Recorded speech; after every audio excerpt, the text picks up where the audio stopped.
Good morning, everyone.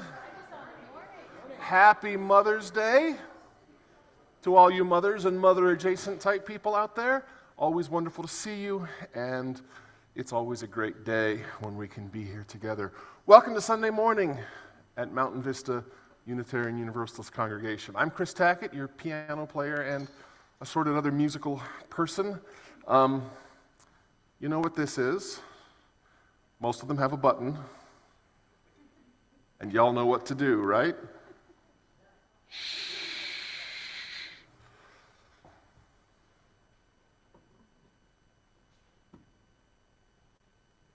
Part of the fun of working as a musician is I get the fun of choosing pieces and picking pieces and in some cases writing pieces. This is a piece I wrote almost 20 years ago at the passing of my own mother. It's been through several different guises, and we'll see how it comes out now.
Hello. My name is Iris Safehaven, and I've been having a rough time of it recently, and I've missed this community dearly. So it is with the utmost personal gratitude that I stand before you today and welcome you into this Mountain Vista Unitarian Universalist congregation, especially today on National Twilight Zone Day. Anyone who was present for my service that I led a while back could probably tell that I'm a massive Twilight Zone fan. To those here in this building and to those on Zoom watching and those watching on recording, thank you for being here and being as you are. To those who so wish, I invite you to take a moment in this same gratitude that I feel and share it with those around you, perhaps with a wave, to those in person and those not.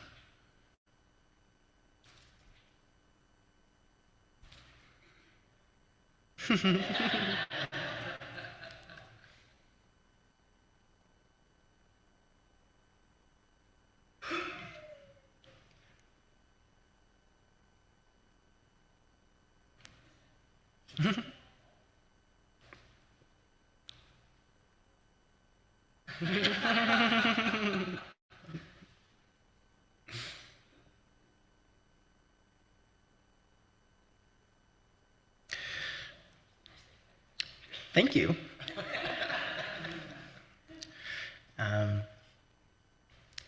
It's important to acknowledge that the land on which we reside has been traditionally and is currently under the stewardship of the Thana Otham and the Pasquayaki people. We hope our use of this space shows them respect, and we are dedicated to fostering a relationship with them that can grow into the future and honor the past. Thanks as well to those who work so hard to make this service what it is, a place of sacred communion that also happens to run very smoothly. Reverend Matthew Funk-Crary, our settled minister, Chris Tackett, our music director, Stacy Sosa, our religious education coordinator, and Stephanie Morales, our administrator. This service also couldn't function without our many volunteers, our amazing AV team, Tom Bunch and the Pastoral Care Committee, Julie Olson as our song leader today, and many others whose contributions cannot be done without. This community is invaluable, and my appreciation is inexpressibly large. A sentiment you may feel acutely as well if you've been having a rough time of it recently, whether this be due to the joys and sorrows of motherhood, happy Mother's Day, the joys and sorrows of being a part of or joining a new community, an extra warm welcome to you, or the joys and sorrows of simply living in today's world where the bombardment of information, bad, good, and really bad, can be overwhelming and even disorienting. These all can make you feel unmoored and uncertain, and one of the things we've come today to consider, among many, is this: what do you do when you feel a little out of sync with reality, or like you're traveling through another dimension?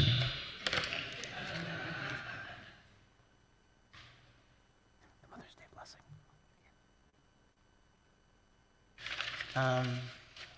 Our chalice lighting today is a Mother's Day blessing. Happy Mother's Day. We light our chalice today with a Mother's Day call and response by Reverend Diane, I don't know how to pronounce her last name, Daugert. Oh, Daugert. Daugert, thank you. I'll read a line and you respond with, "Blessings be unto you." Blessed are the mothers who birthed us, fed us, bathed us, clothed us, worried over us, and nurtured us. Blessings be unto you. Blessed are the married mothers, the single mothers, the divorced mothers, the stepmothers, the foster mothers, and the grandmothers. Blessings be unto you. Blessed are the mothers who are deceased. Blessings be unto you. Blessed are the young mothers, the immigrant mothers, the trans mothers, and the lesbian mothers. Blessed are the mothers who are poor, the mothers who are homeless, the mothers who are incarcerated, and the mothers who've been deported. Blessed are the mothers whose babies and children have died before their time. Blessed are the mothers who gave their babies to be adopted, and the mothers and fathers who adopted them. Blessed are the mothers who balance the demands of jobs and careers with the demands of raising children. Blessed are the mothers who sacrifice careers in order to raise their children. Blessed are the women who yearn to be mothers but cannot, and the women who choose not to become mothers. Blessed are the men who gladly take on the tasks of mothering. Blessed are the mothers whose children are estranged. Blessed are the mothers who, for all their faults and failures, are doing the very best that they can. Blessed are all the mothers of the world, and all those who mother with love and justice, for they may lead us into peace. Amen.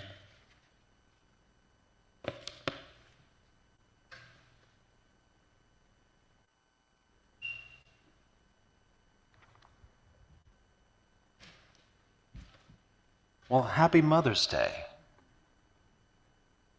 Thank you. For the likewise, someone passed on.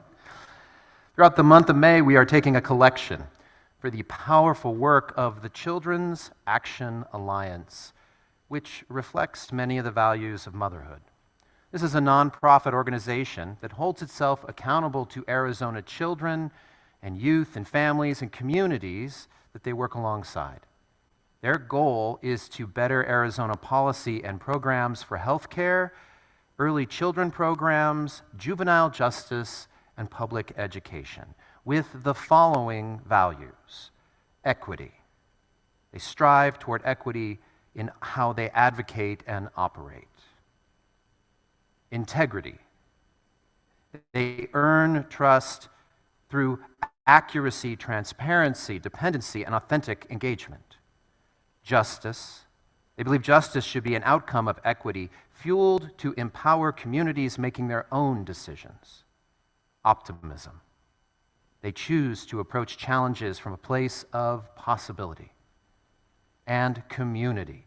They understand that we are part of a greater whole, so that we invest time in building relationships with them, and we can be rooted in mutual respect. These are the values they have, and these values are under attack right now. Children's in Arizona and their families, they need the Children's Action Alliance, and so the Children's Action Alliance needs our support. Now, outside of those doors is our woven basket, and anything that you offer in that basket this month will go to this essential work of the Children's Action Alliance. And next to that basket is a wooden bowl. That's for your donations and your support of our secular faith community, our mission to engage, love, and transform. We are grateful for your gifts to power the work of the Children's Action Alliance or for our program, our place, and our people. All that you give will be gratefully received. Thank you.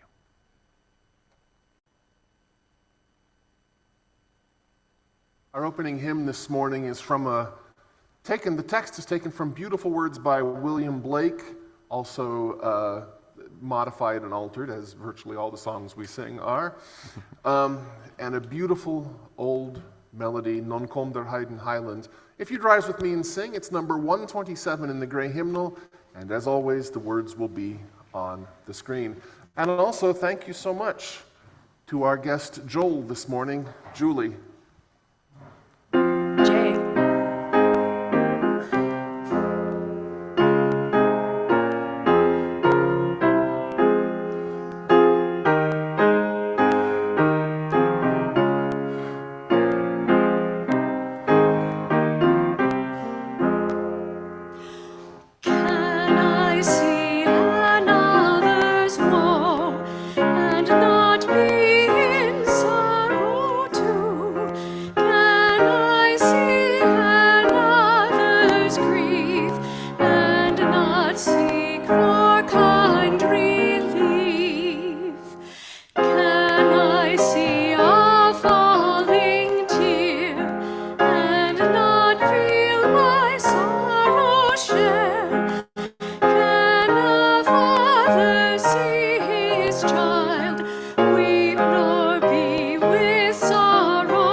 Never can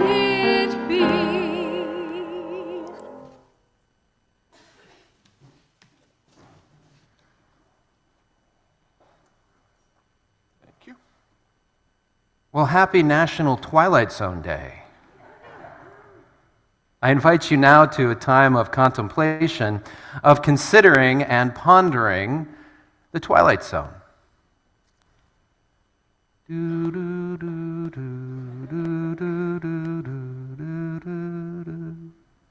With just those two notes, you can travel to an entirely different dimension. It's a dimension as vast as space and as timeless as infinity. It is the middle ground between light and shadow, between science and superstition, and it lies between the pit of our fears and the summit of our knowledge. This is the dimension of imagination. It is an area which we call the Twilight Zone. It's one of several introductions to the Twilight Zone, the science fiction, fantasy, horror anthology, which has terrified and entertained and awakened us for several generations. With an initial run in 1959, the series has been revived 3 times. In 1985, in 2002, and in 2019, with a movie tossed in there around 1983. Some of the stories of that original run have been told and retold with each revival, which is proof of the wisdom that there is nothing new under the sun. But it also affirms that the Twilight Zone has been and always will be, through its storytelling, a social conscience by way of dramatic twist endings. It's mysterious and terrifying and fascinating all at the same time. But the show's 60th anniversary, Adrienne LaFrance, the executive editor of The Atlantic, who writes on media, politics, and technology, penned how the Twilight Zone predicted our paranoid present. It is a tongue twister. Predicted our paranoid present. She wrote, "While the Twilight Zone is filled with supernatural phenomena, its underlying message is rooted in reality. It's ultimately a show about all the ways that you can lose yourself to paranoia, to greed, to conformity. The Twilight Zone explores what it means to be human in a mix of supernaturalism and civics. More simply, she concludes, it is a program about fear and the price we pay by indulging it." And this is exactly what Rod Serling, the creator of the Twilight Zone and Unitarian Universalist, intended. Yeah, see, there was a reason why we're doing National Twilight Zone Day. In his 1970 commencement address to the University of California, Serling said of the Twilight Zone, "It is simply a national acknowledgement that in any kind of priority, the needs of human beings must come first. Poverty is here and now. Hunger is here and now. Racial tension is here and now. Pollution is here and now. These are the things that scream for response. And if we don't listen to that scream, and if we don't respond to it, well, we may well wind up looking for the truck that hit us." But he concludes, "Get the license number of whatever it was that destroyed the dream. I think we will find the vehicle was registered in our own name." Surprise twists. Through the Twilight Zone, Serling wanted us to wake up, to make us aware of the consequences of our actions and our inactions, and call us to respond, as evidenced in this, his closing epilogue for a very, very famous, one of the top episodes of the original run, The Monsters Are Due on Maple Street.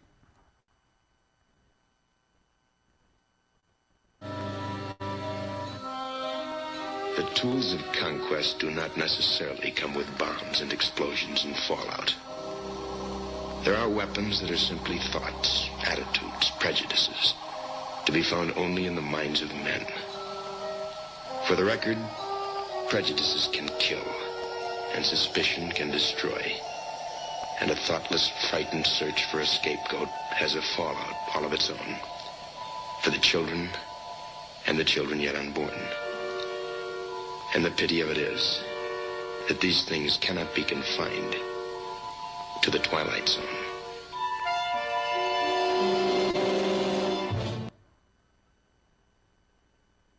Through the Twilight Zone, Serling and all of those who followed in his legacy, they named the needs of humanity, our needs.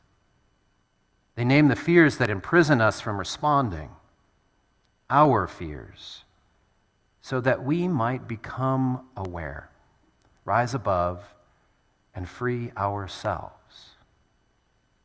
Think of that. Actor, writer, and director Jordan Peele, who revived The Twilight Zone in 2019, is what we call a cultural activist. He brings racist, sexist, gender, and class prejudice to light with his films and his shows, and he is a lifelong fan of The Twilight Zone. Because, he says, it is terrifying, beautiful, really elegant storytelling, and it opens up a world. It opens up your imagination.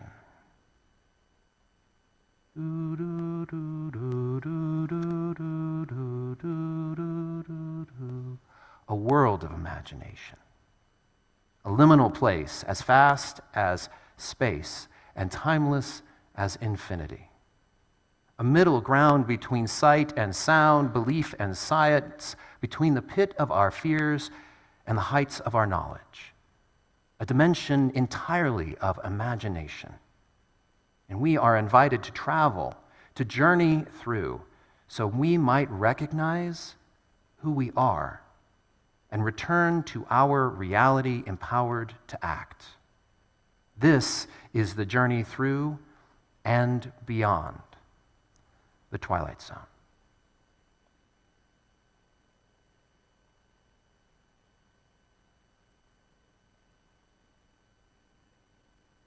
So we should all take a deep breath and let it out.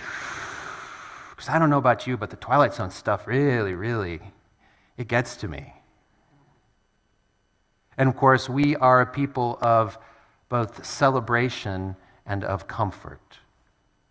And so each week we lead with the members of our pastoral care committee to recognize the joys and the laughter and the hope in our celebrations.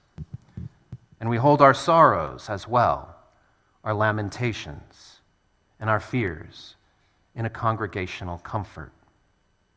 We do this first by pouring out water that we've collected from Sonoran skies, from the taps in our homes, from around the world. This is our congregation. And then our pastoral care committee, individuals come and they'll drop in stones naming what we have been asked to share so that we may celebrate and comfort one another.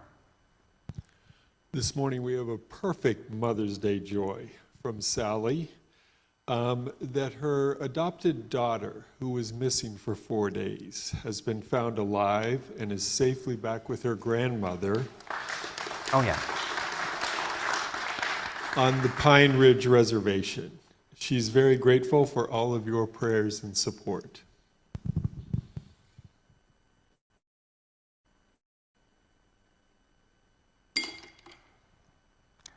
Now next week, you will be invited to individually share when we have our Joys and Sorrows open mic ritual.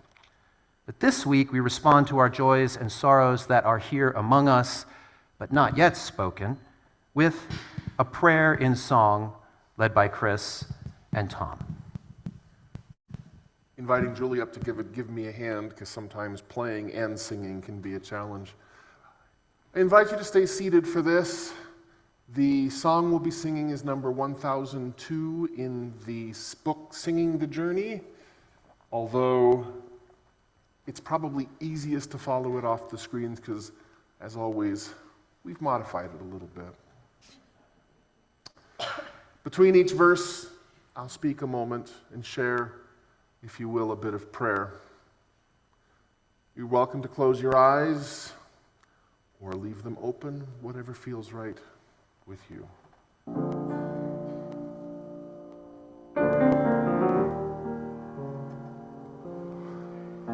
Oh, my soul. At times, the challenges we face are entirely too much. Too much illness, too much struggle, too much conflict between family and neighbors, too much suffering in the world, on our screens, much of it out of sight, but we know it's there, and we know it's happening. And what do we do about it? Can we bear the weight of it all? It's hard to be a human some days, especially a soft-hearted human. You sing the first verse with me?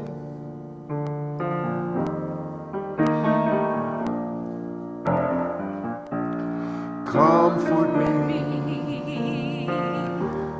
comfort me, comfort me, oh my soul. Comfort me,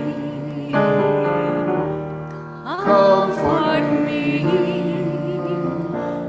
comfort me, oh my soul. Oh my soul.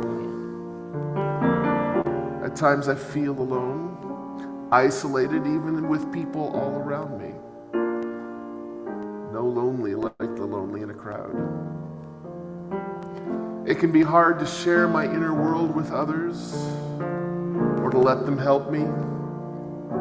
In trying to open myself to others, sometimes I feel so vulnerable. But when we sing together, I feel others' presence, and I know that together we have enough caring to go around for everybody, even me. So will you sing with me again? And sing with me, sing with me, sing with me, oh my soul. Sing with me, sing with me, sing with me, oh my soul.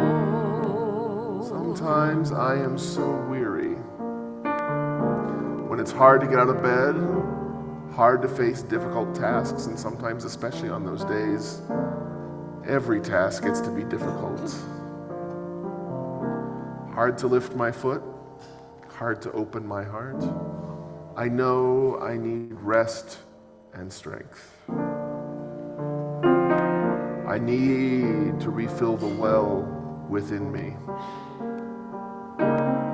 Real rest is a gift I will allow myself to have when I need it. My needs are important, and I need rest. Rest with me, rest with me, rest with me, oh my soul. Rest with me, rest with me, rest with me, oh my soul. So when I have been nourished with song and with rest, I grow stronger. When I feel the presence of caring community around me, I feel more able to use my own power. When I have given my body and spirit the rest they need, I am renewed. And yes, my soul, the light grows, and it is growing day by day. Like a green growing thing, you can't keep me down. I am ready to rise. And so in power and in beauty, I return to the world, and I bring to it my love and my joy. One last time, sing with me, rise, rise with me, rise with me, rise with me, oh my soul. Rise with me, rise with me, rise with me, oh my soul. One more time, comfort me. Comfort me, comfort me, comfort me, oh my soul. Comfort me, comfort me, comfort me, oh my soul.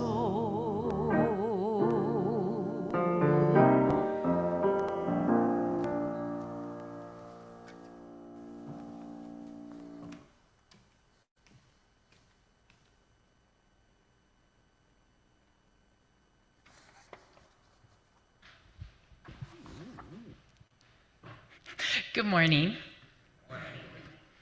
Joining our secular faith community today is in our comfort, singing, resting, and rising together are these three new members. Mike is an 81-year-old living joyfully in the Catalina foothills, grateful to have found community in MVUU. Raised an Army brat and Catholic, he became an atheist in college, inspired by Atlas Shrugged and later by Joseph Campbell's call to follow your bliss. With a BS in aerospace engineering, he began as a rocket engineer and spent 30 rewarding years in software development at TRW. He retired in 2003 after projects ranging from space lasers to weather satellites. Married and divorced 4 times, he cherishes his stepchildren and beloved granddaughter. After years of RV traveling, he's embraced a simpler, more grounded life. Alice Hutchinson, originally from New York City, lived in several states and now enjoys life in Sun City, Oro Valley, where she walks daily with her dog and stays active in poetry and book clubs. Her eclectic career has included everything from archaeology and anthropology to financial planning, political work, and counseling in a city jail. She's traveled to over 40 countries, often for digs, and created an experimental learning program offering behind-the-scenes tours. Since moving from Montana, she has volunteered as a docent at several local institutions. She's excited to be part of this welcoming, spiritually and civically engaged community. Jana Sudkamp is a lifelong Alaskan, beginning her first year as a snowbird. Recently retired from teaching in the Anchorage School District and running an Airbnb. She has also retired from the plant lady in her Turnagain neighborhood. She has a 27-year-old son studying in England and has been a member of the Anchorage UU Fellowship for 32 years. She loves road trips, heading back to Alaska soon. That's a road trip. Hiking, paddling, paddleboarding, biking, beading, and sharing tea with friends. She is looking forward to getting to know both Tucson and the MVUU community, returning once it's cooled down a bit. Would you join us?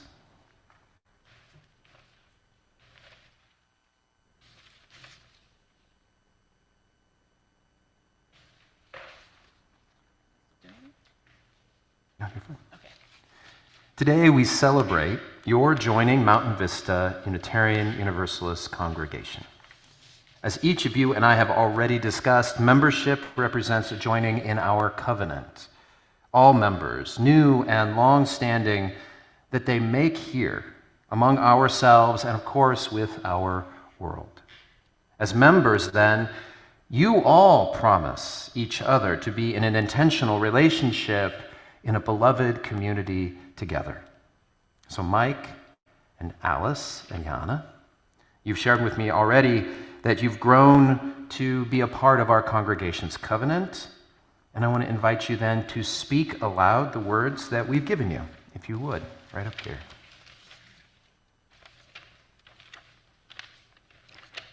I entered this community with hope and possibility in heart. My membership today is a pledge to participate in the support of this community. I pledge to deepen my own spiritual and ethical life and show up and return to our relationships.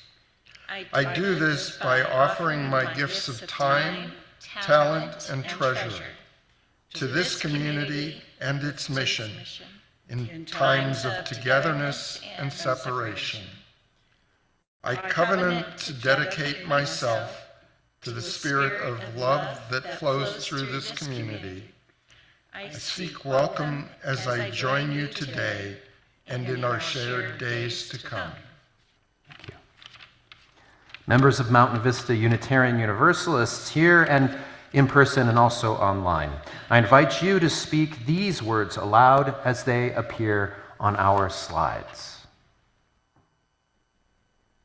We welcome you as we were once welcomed. We seek to be open and inclusive. We respect your dignity, your ideas, and your vision in times when it's easy and in times when it is difficult.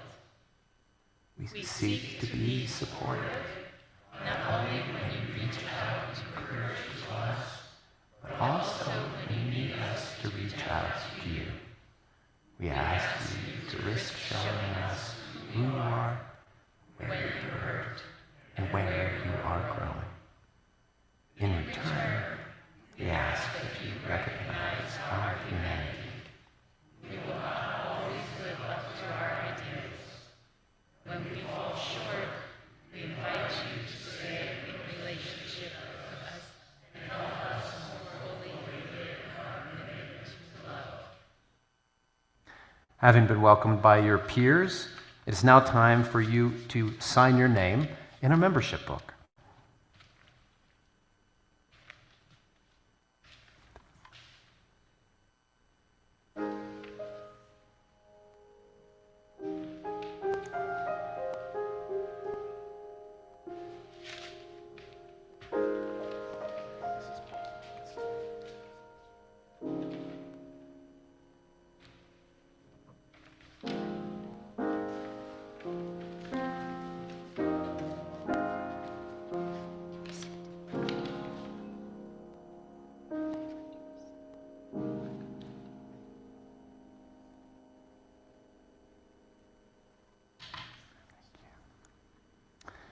Your names mark your choice to take responsibility for our community and our mission of open-hearted engagement, courageous love, and inspiring transformations. Up to the good trouble already, right, Mike?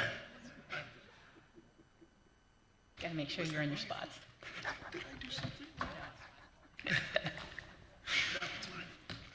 Go ahead. As president of the board, I confirm that they have entered into membership of this congregation. Our church is more than the building, more than a minister. It is all of us. We rely on all of us to continue our free and responsible search for truth and meaning. In honor of that journey, the Community Connections Committee would like to offer you these gifts.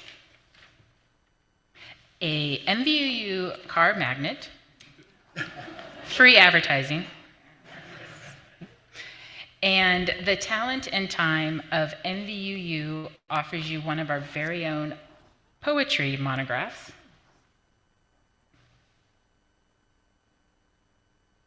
and a rose reflecting the beauty we see in each of you.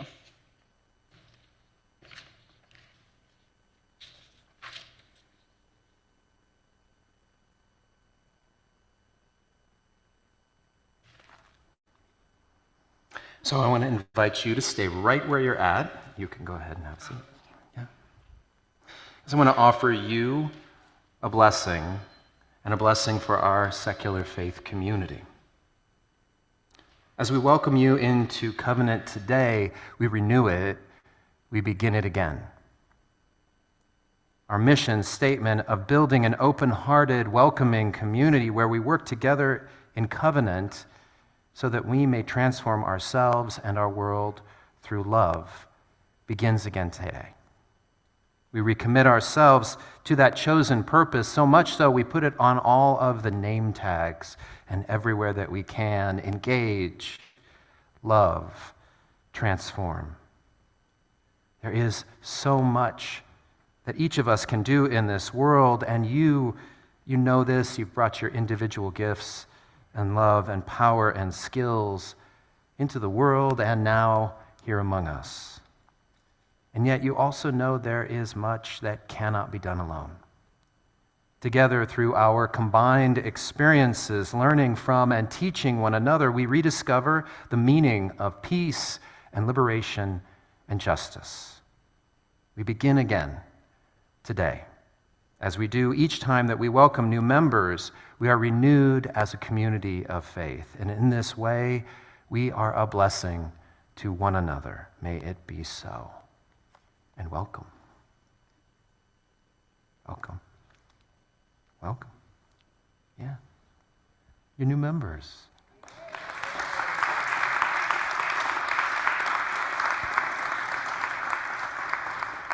Please go ahead. Our covenant song invites us to sing the words of our covenant, again made new. And so I invite you to rise in body or in spirit and join your voices in our covenant.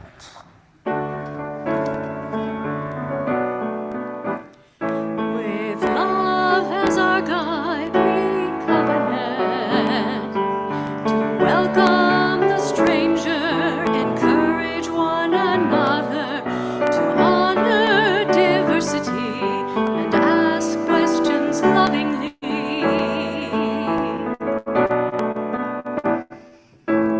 With love as our guide, we covenant to seek understanding, to listen together, trusting in all of us when our hearts beat differently. With love as our guards, we covenant to keep faith and remain as we begin again, to light our chalice fire. To this we aspire as we begin again, as we light our chalice fire. To this we aspire.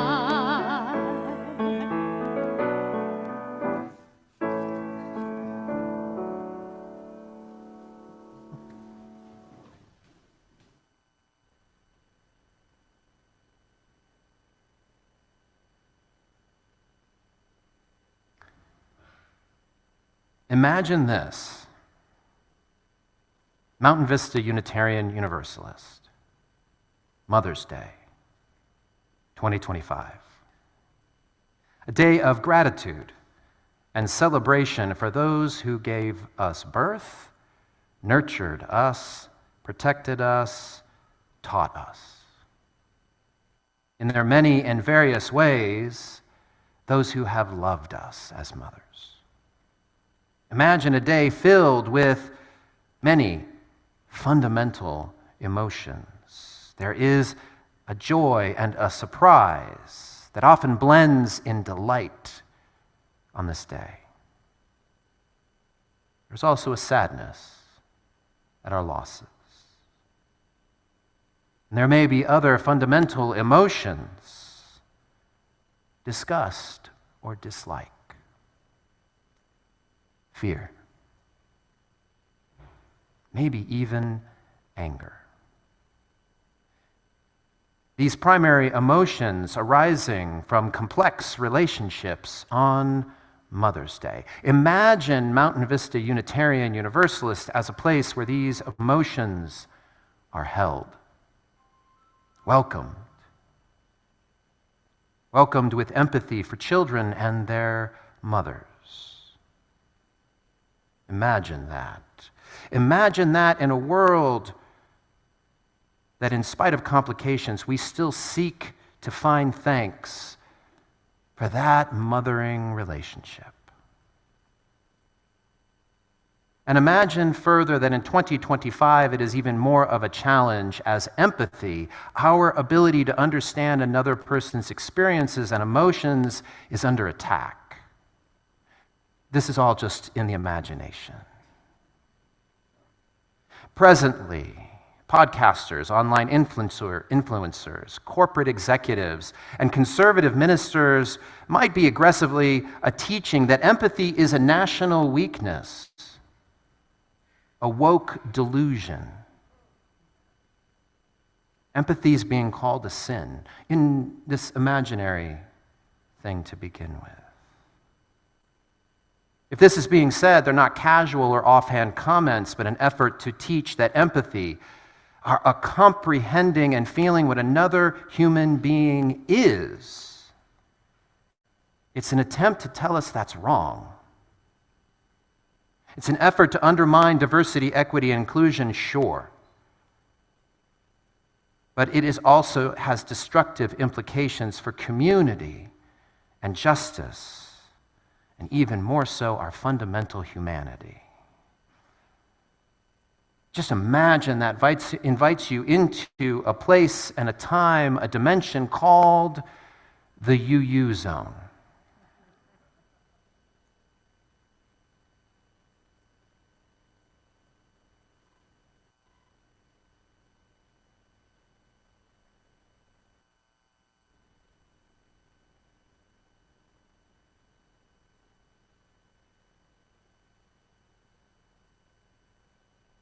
In 1949, a Broadway show, South Pacific, Richard Rodgers, Oscar Hammerstein II, set on a South Pacific island in the middle of, right smack in the middle of what we now call World War II. A young man, a young Navy officer, Lieutenant Joe Cable, who is himself a son of privilege in the greater Philadelphia area. He finds himself on this island. He falls in love with Liat, a beautiful Tonkinese woman. And as the show goes on, they fall deeper and deeper in love, and their relationship blossoms and develops. And towards the end of the show, Lieutenant Cable of the Philadelphia Cables realizes if he were to marry her, he couldn't take her home to Philadelphia. And if he were to stay there on the island in the South Pacific, he would lose his family in Philadelphia. And so in one of the emotional core moments of that particular show, Lieutenant Cable steps down to the front of the stage and sings this very heartfelt song. Children don't hate. They have to be taught to hate. You've got to be carefully taught.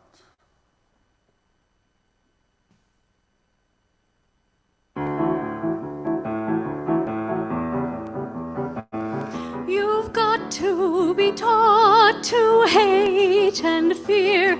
You've got to be taught from year to year. It's got to be drummed in your dear little ear.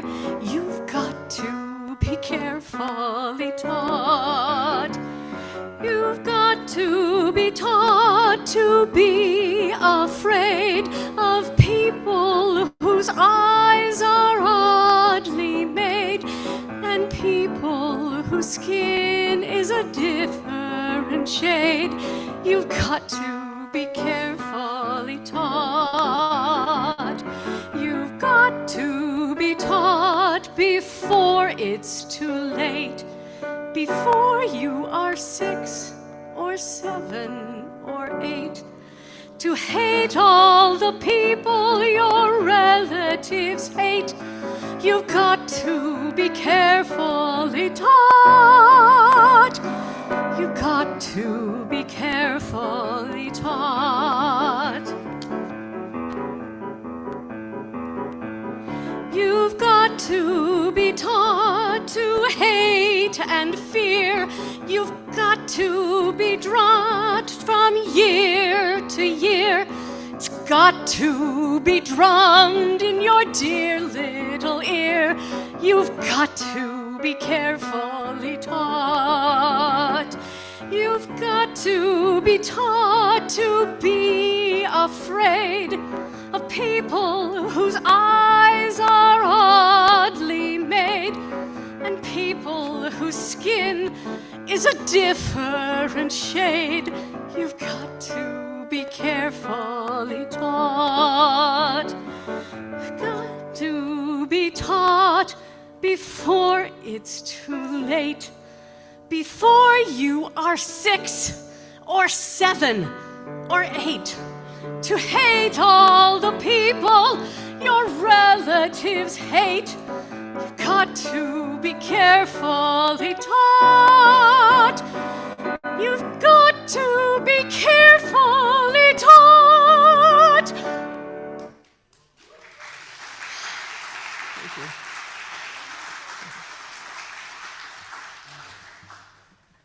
Thank you, Julie. Thank you.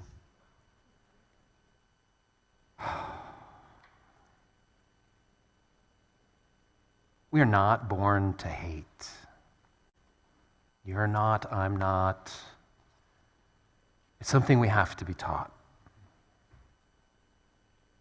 We certainly have a capacity, don't get me wrong. You and I, we have the ability to mix and mingle a few of those primary emotions, disgust and fear and anger. And this is what creates neural pathways of hate, for feelings of intense dislike and revulsion, for being horrified, for being enraged at just another human being's existence. We're not born that way, but we can learn it. I know. We must be taught to do it, and tragically, it's really easy to learn. Hate draws together our primary foundational emotions to activate and direct our actions before we even get to think or rationalize what we are doing. Hate creates internal and, of course, external barriers, denying others their differences, their needs. Hate is a rejection of what makes us human. And thankfully, gratefully, we can learn empathy as well. Empathy also taps into our primary emotions, combining joy and surprise in neural pathways so that you and I come to know delight in the unknown, that we come together and we celebrate our differences. Empathy connects us then across the distance of our individual selves. It allows us to recognize and respond to one another without even thinking about it. That's the basis of community. Empathy invites us beyond ourselves to begin to imagine and perhaps even truly understand the complexity of another's life. And that's the seed of justice. Empathy calls us to the unknown, beyond ourselves, to encounter the numinous. The numinous. It's a word coined by Rudolf Otto, Christian theologian from last century. He called it the fundamental spiritual experience that underlies all religion and spirituality. The numinous. He witnessed it as a non-rational, non-sensory experience or feeling whose primary and immediate object is outside the self. It was an experience of the sacred and the holy, called the Mysterium Tremendum et Fascinius, a mystery of terror and fascination. That when we directly experience the other as sacred and holy, it's both terrifying in its complete difference from us, as awe-inspiring in its draw to us. It's horrifying as it is intriguing. It's both a nightmare and our fascinating reality. It's the Twilight Zone. Now, that's not to say that Rudolf Otto compared the numinous to the Twilight Zone. He died in 1937. He never saw it. But it fits well with Joseph Campbell's rationale about why we like stories. Terrifying, mysterious, fascinating stories like the Twilight Zone itself. Campbell was the world's leading mythologist during the last century, and he said that storytelling that we find in the Twilight Zone, that it exists to remind us to play your part. Not to withdraw from the world when you realize how horrible it is, but to see that this horror is simply the foreground of wonder. Campbell believed life itself was mysterium tremendum et fascinius. I know, it's a big, long bunch of words, but if we think of it as just the Twilight Zone, life as the Twilight Zone, then we know that it is terrifying at times in the pain and suffering that we feel and that human beings can inflict upon one another. You know it, and I know it. But we know it too as a wonder, as a marvel. Life is beautiful. And it's sacred and it's holy because it is both at the same time. If anything, the Twilight Zone, as Unitarian Universalist Rod Serling created it, was meant to invite us to engage in the terror and the wonder of our own lives. He is often quoted as saying that the ultimate obscenity is not caring, not doing something about what you feel, not feeling at all. And that is a part of our faith tradition, and it's our dramatic twist.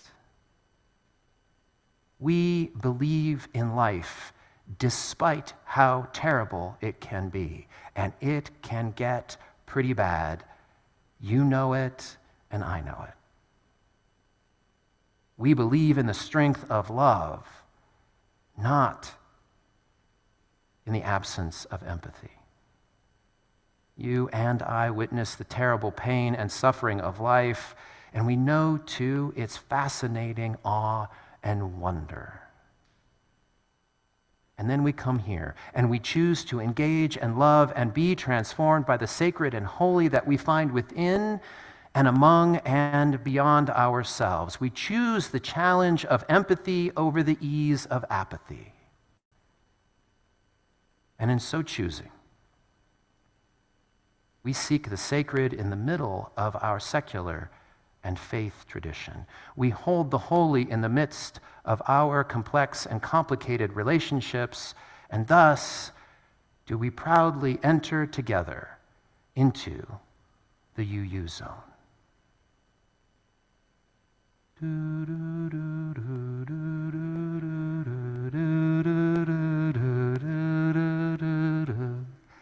May it be so.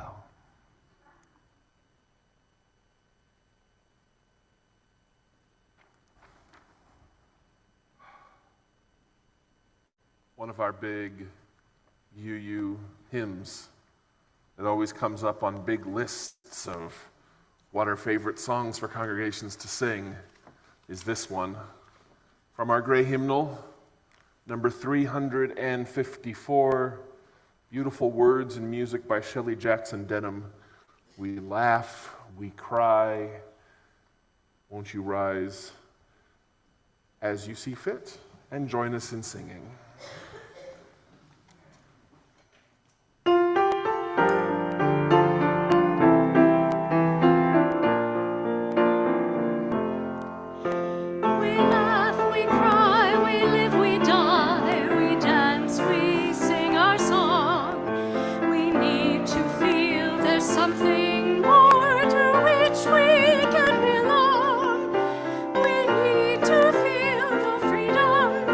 To have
Starting this month and going forward, we'll be sending out a regular Wednesday email about the justice actions that our congregation is participating in our broader community. These will include protests, boycotts, and other actions that members of our congregation are organizing around. Please contact Reverend Matthew if you have something you would like to submit to these emails. Second Mondays on Zoom, our National Side with Love campaign is leading a monthly online gathering for spiritual grounding. To strengthen your hearts and spirit for the work ahead, political analysis, to more clearly understand current threats to democracy and justice, and collective action, organizing with others to block threats, break the hold right-wing nationalists have, bridge with others, and build a new future. Please use these QR codes to get more information and register for the next one tomorrow, Monday, May 12th.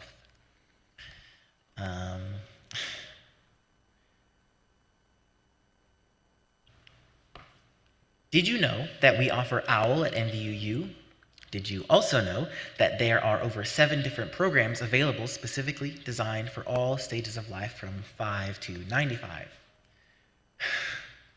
For anyone interested in OWL, we welcome you, grandchildren, parents, relatives, neighbors, friends, community members, everyone. Our OWL facilitators are working hard to offer classes that are right for you. We will be planning our upcoming OWL classes this summer and need your input. Please let us know which classes you might be interested in by completing the survey found in the newsletter or the flyers in the Oasis room during coffee hour, or come talk to Stacy directly. Filling out the form does not automatically register you. We only ask that we are trying to gauge the interest in our program, which sections to offer and when to offer it that works for everyone. I'm also a trained facilitator for the adult versions of OWL, and I will be circulating with my own survey. Even if you don't think you can participate, I'd love to hear from you. So, thank you.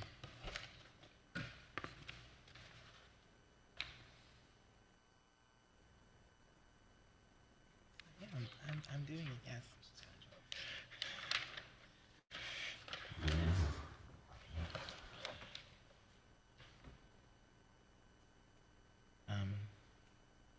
There is too much hardship in this world to not find joy every day. There is too much injustice in this world to not right the balance every day. There's too much pain in this world to not heal every day. Each of us ministers to a weary world. Let us go forth now and do that which calls us to make this world more loving, more compassionate, and more filled with the grace of divine presence every day.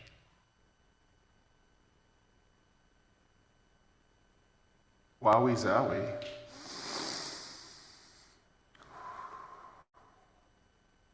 Gorgeous message. Incredible Rod Serling. New members. Incredible singing. So much today. I'm sitting here going through my brain of what on earth could I possibly do that has anywhere near the weight. And then I thought, this is the perfect opportunity for a song by one Mr. Thomas James Waller. But even his mama called him Fats.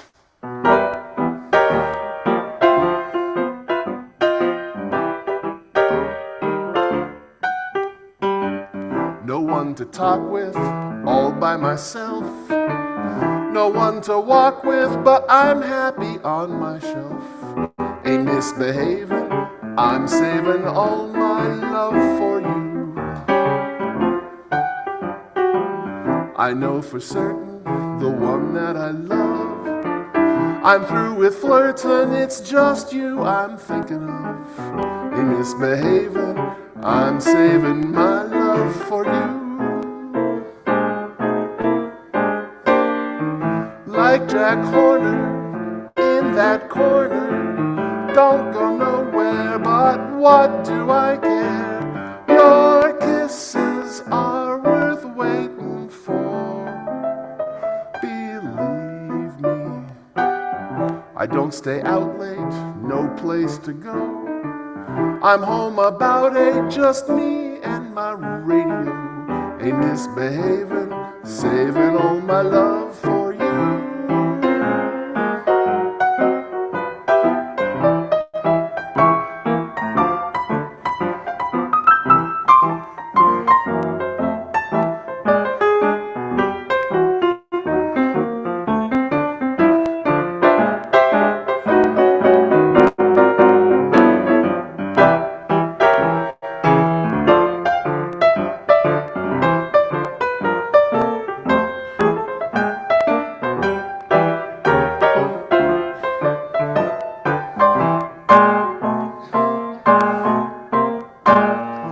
Like Jack Horner in the corner, don't go nowhere, but what do I care?